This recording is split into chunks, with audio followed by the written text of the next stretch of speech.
Var idi sevgi dolu, bugün bir nur düştü yoluna. Balaca attım büyük mucize, şanlar geldi ailemize. Elinin kalbi daha da büyüdü, esmerin gülüşü göylere yükseldi. Bir at geldi minar söyle, bu ev sevince büründü yine. Hoş geldin hallar, hoş geldin dünyaya. Sevgi getirdin bu aileye. Gülüşün nur olsun her sabaha. Sen ailemizin en şirin nağılısan bala.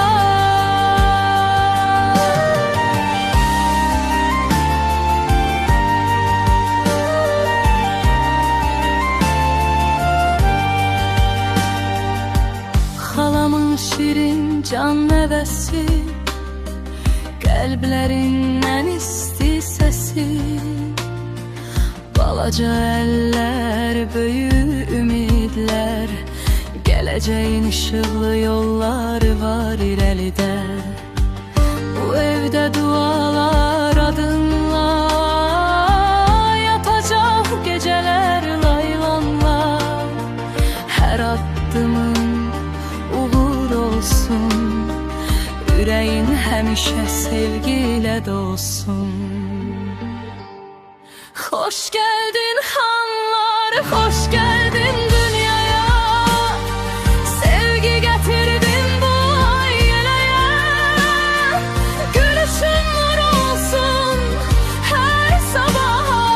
Sen ailemizin en şirin nağılısan bala. Büyü bala sevgiyle büyü. Hayat sana həmişə gülümsəsin. Ana esmerin duası üstünde. Ata Ali'nin gücü seninle